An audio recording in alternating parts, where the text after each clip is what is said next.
야, 미쳤냐고. 술 더 내놔. 새벽 2시 편의점에서 터진 고함 소리. 취객이 휘두른 소주병이 바닥에 떨어지며 산산조각 났습니다. 유리 파편이 사방으로 튀었고 한 여자의 손에서 피가 흘러내렸습니다. 피 흘리는 손으로도 그녀가 가장 먼저 걱정한 건 구석에 서 있던 초라한 노인이었습니다. 취객이 던진 병이 노인을 스쳐 지나갔고 조금만 더 가까웠다면 큰일 날 뻔했으니까요. 할아버지, 괜찮으세요? 떨리는 목소리로 묻는 그녀. 대체 이 평범해 보이는 편의점 알바생은 누구일까요? 그리고 왜 66년을 살아온 재벌 회장은 거지 행색으로 이곳에 있는 걸까요? 이 놀라운 반전의 전체 이야기가 궁금하시다면 구독 버튼을 눌러주세요. 평범해 보이는 사람들의 숨겨진 진실을 매일 전해드립니다.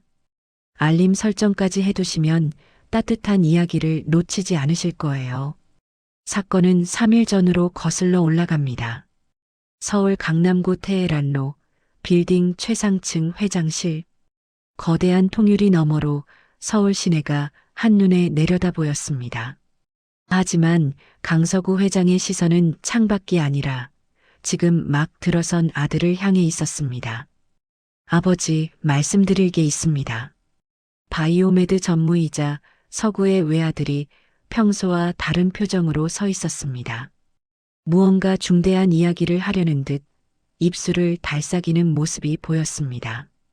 서구는 펜을 내려놓았습니다. 말해보거라. 결혼하고 싶은 사람이 있습니다. 순간 회장실에 정적이 흘렀습니다. 서구는 천천히 고개를 들어 아들을 바라봤습니다. 유진의 눈빛이 단단했습니다. 그것은 결심이 서 있는 눈빛이었습니다. 상대는 누구지? 상대는 정아름. 28살. 직업을 말할 때 유진이 잠깐 멈칫했습니다. 편의점에서 일하고 있다고 했습니다. 편의점.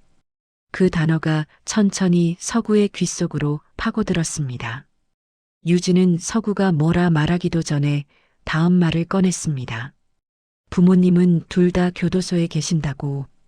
각오했다는 듯 주먹을 꽉 쥔 채로 말입니다. 쾅! 서구의 주먹이 책상을 내리쳤습니다. 책상 위의 펜이 바닥으로 굴러떨어졌습니다. 범죄자 집안 여자를 며느리로. 벌떡 일어서는 서구의 얼굴이 붉게 달아올랐습니다. 절대 안 돼. 당장 헤어져.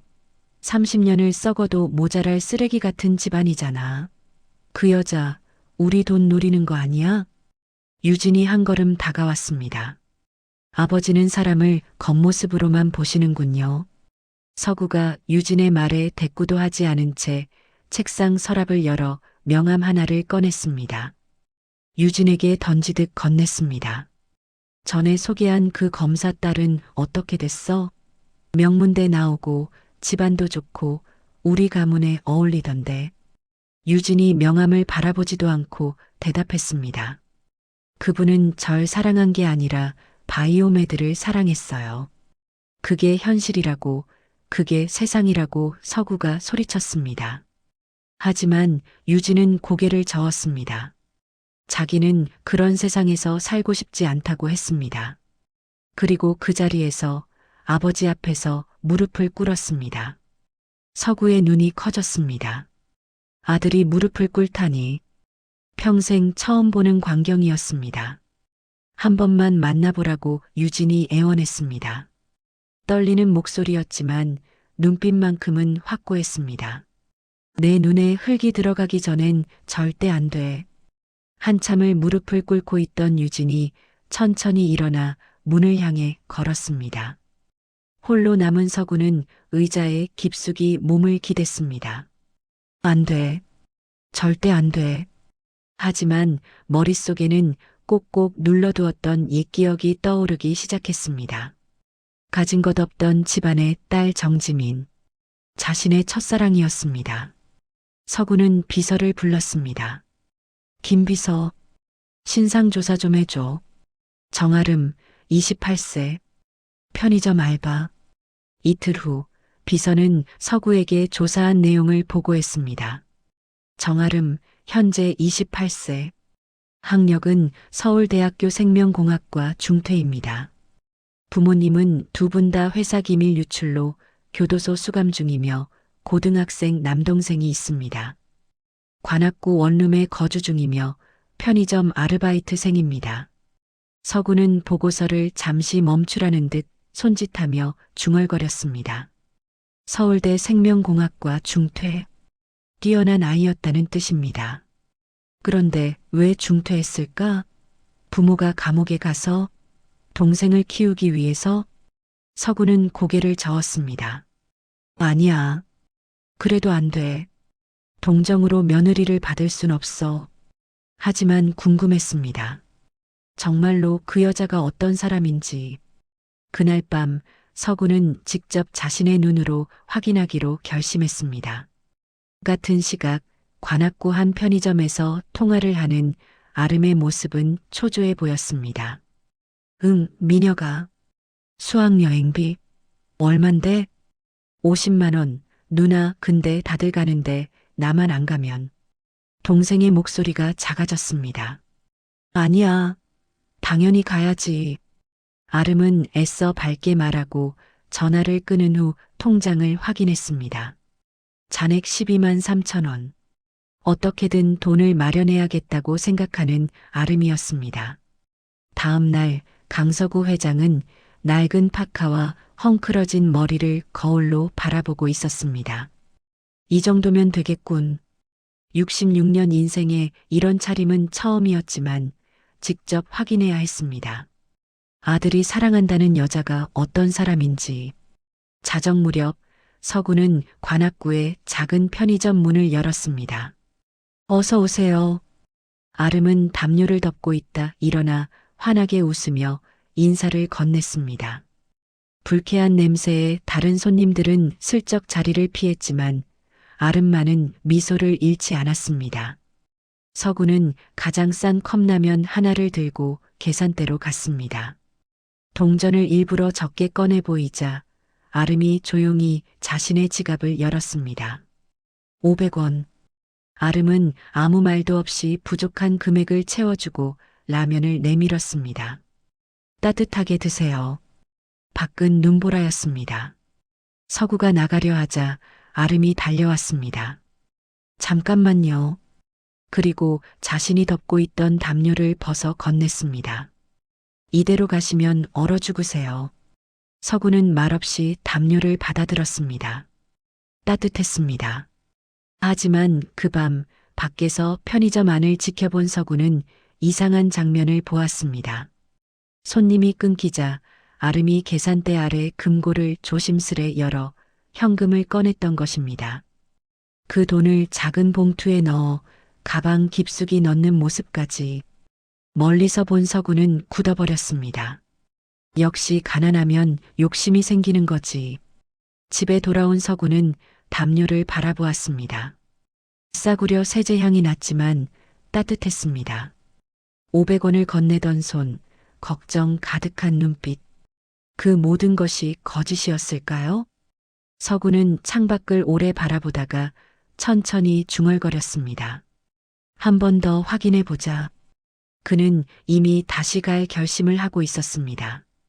그 다음 날도 서구는 다시 그 편의점 앞에 섰습니다.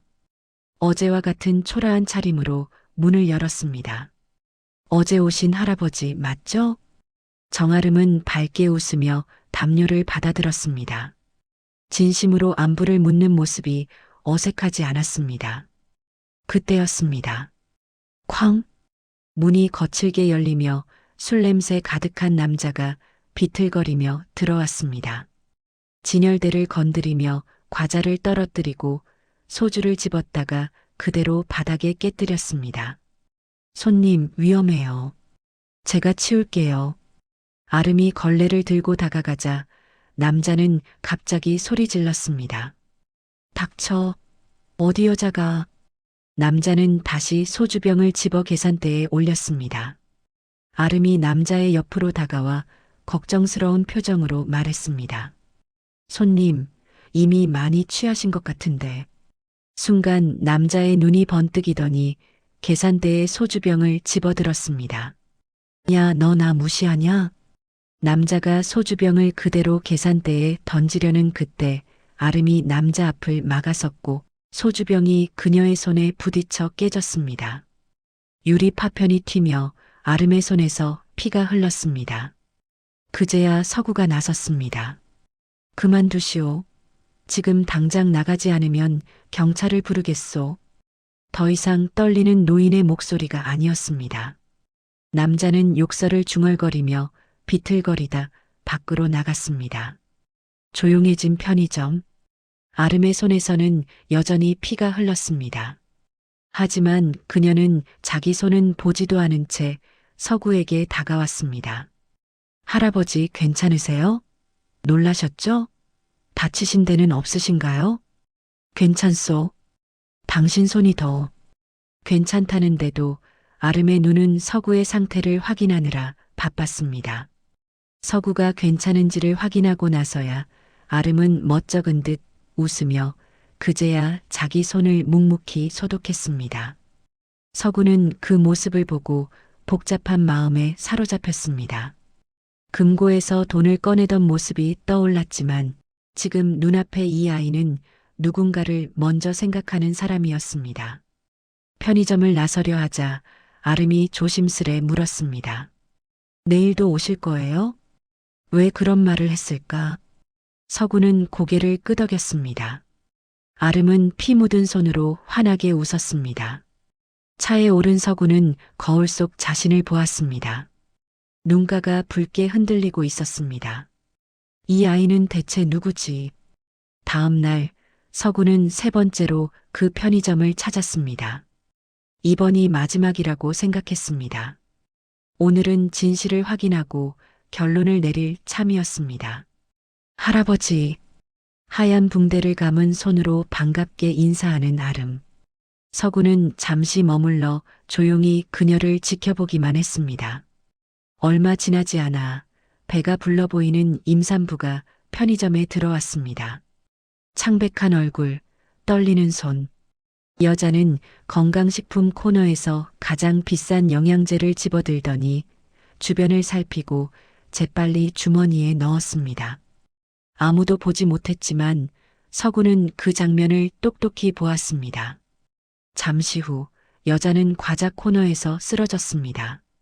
쓰러진 여자를 발견하고 아름이 부축하며 119를 부르려 했지만 여자는 괜찮다며 일어섰습니다.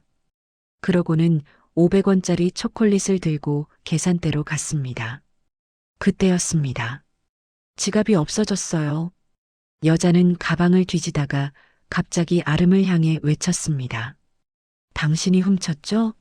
아까 나 부축했잖아요. 그 순간 점주가 들어왔고 여자는 더 크게 소리쳤습니다. 이 알바가 제 지갑 가져갔어요. 점주는 어이가 없다는 듯 차갑게 말했습니다. 부모가 교도소에 있어도 사정이 딱해서 써줬더니 결국 사고를 치네. 저는 그런 적 없어요. 떨리는 아름의 목소리. 여자는 계속 몰아붙였습니다. 그럼 제가 거짓말을 한다는 거예요? 점주가 CCTV를 확인하려던 그 순간 아름이 작은 목소리로 말했습니다. 제가 훔쳤습니다. 편의점 전체가 얼어붙었습니다. 이를 지켜보던 서구는 더 이상 참지 못했습니다. 깜짝 놀라는 점주에게 서구는 명함을 꺼내 보여주었습니다. 순식간에 분위기가 바뀌었습니다. 점주는 떨리는 손으로 CCTV를 재생했고 화면에는 임산부가 영양제를 훔치는 장면이 그대로 담겨 있었습니다. 여자는 결국 무릎을 꿇었습니다. 죄송해요. 아기 때문에 영양제가 필요해서. 하지만 서구가 가장 신경 쓰인 건 아름이었습니다. 왜 당신이 누명을 썼소? 아름은 눈물을 삼키며 말했습니다. 이분 임산부잖아요. 이런 일로 소문나면 어떻게 아기 낳고 이 동네에서 살겠어요. 그래서 일단 여기를 벗어나고 경찰서 가면 조용히 처리될 거라고 생각했어요. 서구는 더 이상 말을 잇지 못했습니다. 가슴이 무겁게 조여왔습니다. 서구는 점주를 향해 조용히 말했습니다. 저 여자를 경찰에 신고하시오. 점주는 식은땀을 흘리며 고개를 끄덕였습니다. 임산부는 울먹이며 손을 모았습니다. 회장님, 제 발효 아기가 있어요. 잠시 여자를 바라보던 서구는 지갑에서 10만 원을 꺼내 건넸습니다. 영양제 값입니다. 다음부터는 훔치지 말고 도움을 청하시오. 그리고 아름에게 따라오라고 손짓한 뒤 편의점을 나섰고 아름도 힘없이 따라 나왔습니다. 편의점에서 조금 떨어진 골목, 검은색 벤츠가 서 있었습니다. 타시오. 아름은 놀라움에 말을 잃었습니다. 이게 회장님 차예요? 서구의 태도는 더 이상 주저함이 없었습니다. 차 안에서 서구는 단호하게 말했습니다. 병원 갑시다. 손을 제대로 치료받아야 해요. 아름은 손을 감싸며 고개를 저었지만 서구는 받아들이지 않았습니다. 잠시 침묵이 흐른 뒤 아름이 조심스럽게 물었습니다. 회장님은 왜 거지 행색으로 오셨던 거예요? 서구는 숨을 고르고 말했습니다. 당신을 시험하려고 했습니다. 내 아들이 당신과 결혼하겠다고 해서요. 아름의 얼굴이 하얗게 질렸습니다. 유진 씨가 회장님 아드님이었어요? 몰랐습니까? 네. 그냥 단골 손님으로 만났고 근처 회사원이라고만 했어요. 제가 바빠서 데이트도 많이 못했는걸요. 서구는 다시 한번 그녀를 바라보았습니다. 그래서 시험했습니다. 당신이 돈을 노리는 건지 알고 싶어서. 그러고는 낮게 덧붙였습니다. 금고에서 돈을 꺼낸 것도 봤소. 아름의 눈이 커졌습니다. 훔친 게 아니에요.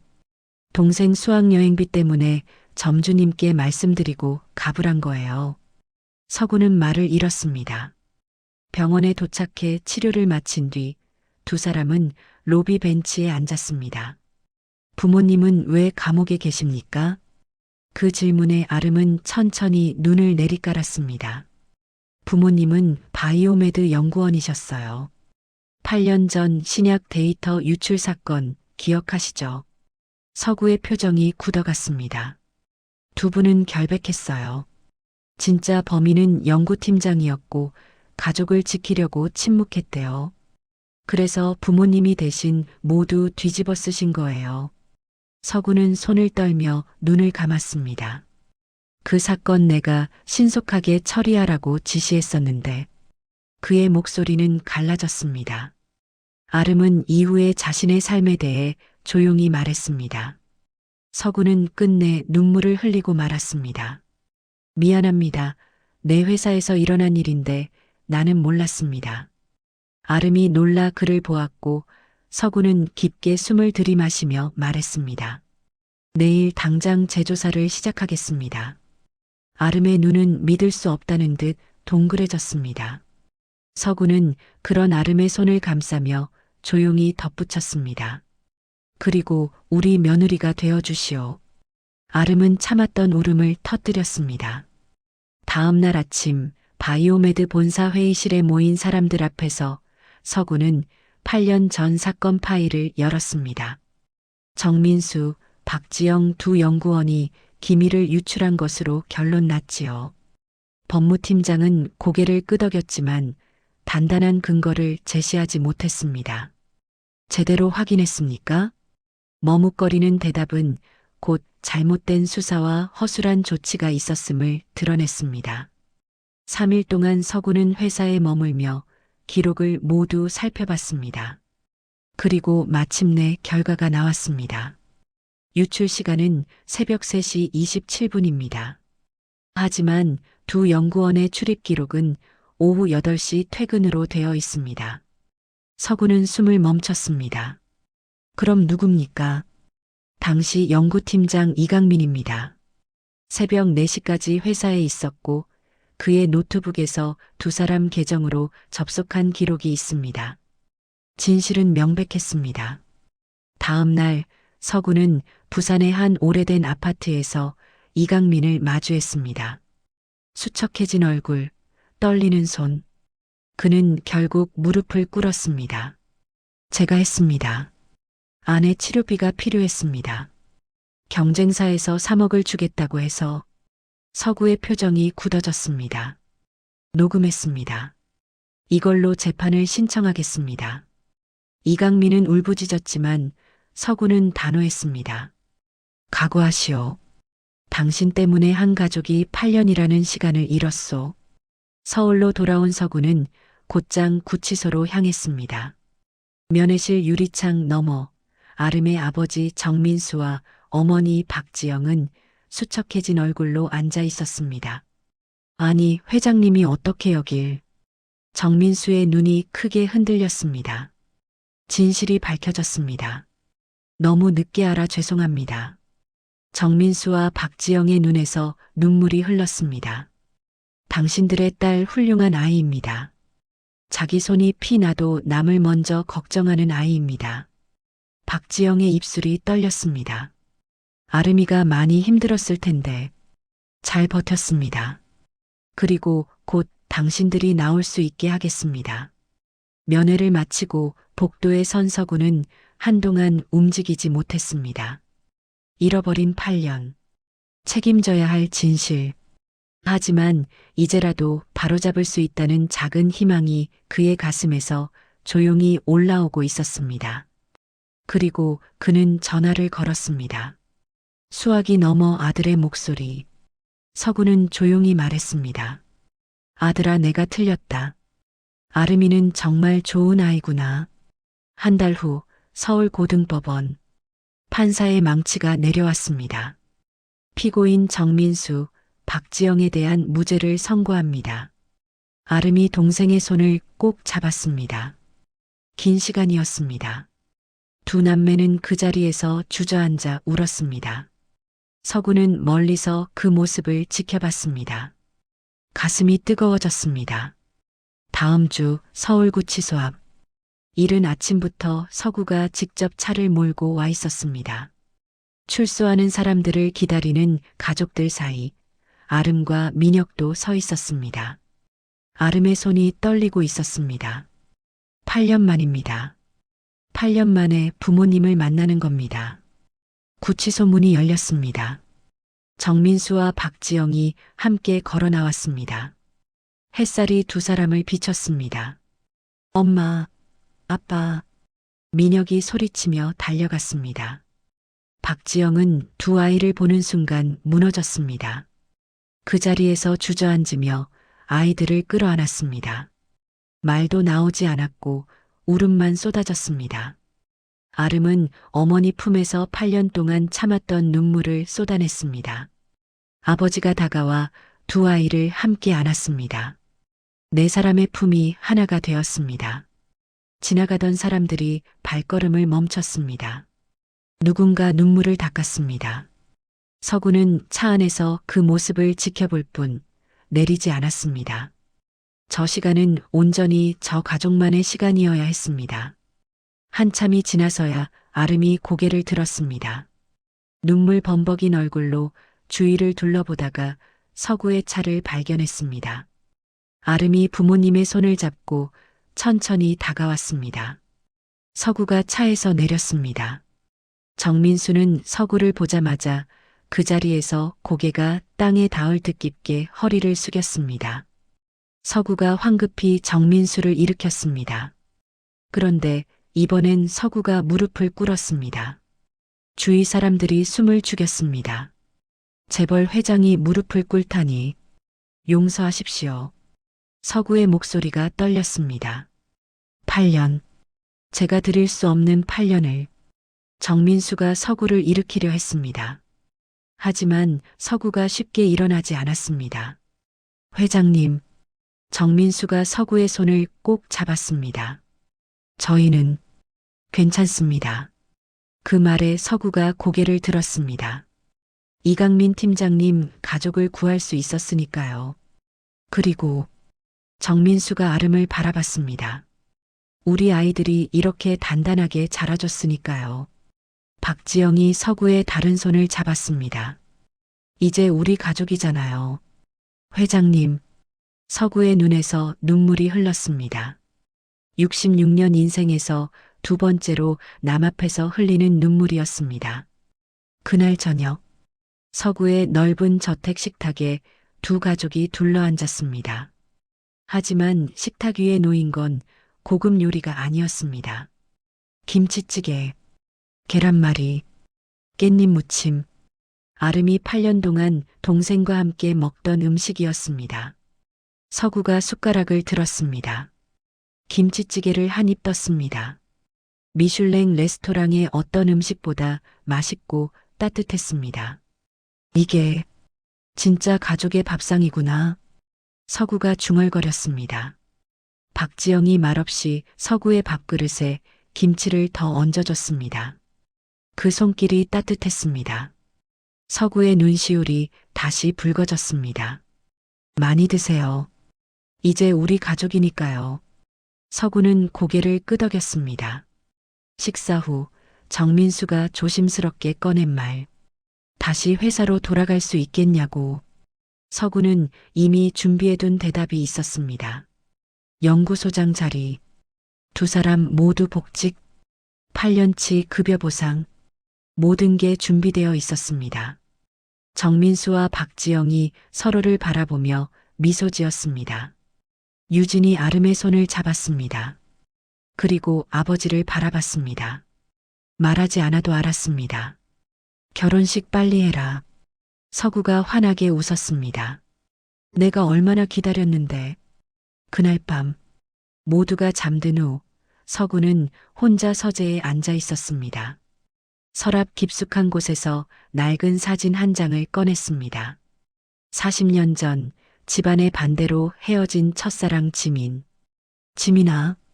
서구가 사진 속 그녀에게 조용히 말했습니다. 이번엔 제대로 했어. 사진 속 지민은 여전히 웃고 있었습니다. 20살의 그 미소 그대로. 사랑을 지켰어. 아들의 사랑을. 서구는 사진을 오래 바라보다가 조심스럽게 서랍에 넣었습니다. 창밖을 바라봤습니다. 별이 빛나는 밤하늘이었습니다. 40년 전 지민과 마지막으로 만났던 날도 이런 밤하늘이었습니다. 하지만 그때와 달리 이제 서구는 혼자가 아니었습니다. 가족이 있었습니다. 진짜 가족이.